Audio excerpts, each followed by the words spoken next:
நீங்கள் பார்த்து கொண்டிருப்பது நியூஸ் 21 செய்திகள். தமிழ்நாடு செய்திகளை உடனுக்குடன் தெரிந்து கொள்ள நியூஸ் 21 செய்திகளை பாருங்கள். பசுமை தமிழகம் எனும் நோக்கத்திலும் சுற்றுச்சூழலை பாதுகாக்கவும் பழனி அருள்மிகு தண்டாயுதபாணி சுவாமி திருக்கோயிலில் நிலங்களில் மரக்கன்றுகள் நடவு செய்யப்பட்டுள்ளன. திண்டுக்கல் மாவட்டம் பழனி அருள்மிகு தண்டாயுதபாணி சுவாமி திருக்கோயில் நிர்வாகம் சார்பில் பசுமை தமிழகம் எனும் நோக்கத்தில் இத்திருக்கோயில் மற்றும் உபகோயில் வளாகங்கள் மற்றும் இத்திருக்கோயிலுக்கு சொந்தமான நிலங்களில் இதுவரை 22 ஏக்கர் பரப்பில் கடம்பு, மகிழம், சரக்கொன்றை, இலுப்பை, புளியமரம், அரசமரம், மாமரம், நாவல் மரம், மகாகனி மரம், வாகை மரம், நீர்மருது, மூங்கில் மற்றும் அத்திமரம் ஆகிய சுமார் 17,000 மரக்கன்றுகள் நடப்பட்டுள்ளன.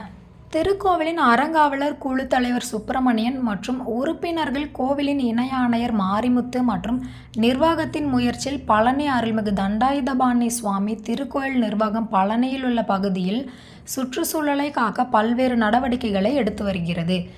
இதில் மரக்கன்று நடுதல் மற்றும் மரக்கன்று நடவு செய்ய இயலாத இடங்களில் விதைப்பந்துகளை தூவுதல் போன்ற பணிகளை பழனியாண்டவர் கல்லூரி, NCC படை மாணவர்கள், விழுதுகள், தன்னார்வ அமைப்புகளை ஒருங்கிணைந்து இந்த பணிகளை கோவில் நிர்வாகம் மழைக்காலம் தொடங்குவதற்கு முன்பே செயல்படுத்தி வருகிறது.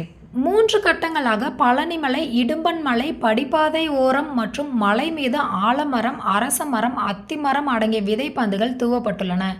இதுவரை மொத்தம் 12,000 விதைப்பந்துகள் தூவப்பட்டுள்ளன. மேலும் 32,000 பனை விதைகள் பழனிமலை பகுதிகளில் நடப்பட்டுள்ளன. இந்த விதைப்பந்துகள் திருக்கோவில் நிர்வாகத்தின் கீழுள்ள மனநல காப்பகம் மற்றும் விழுதுகள் அமைப்பு இணைந்து தயாரிக்கப்பட்டவை ஆகும்.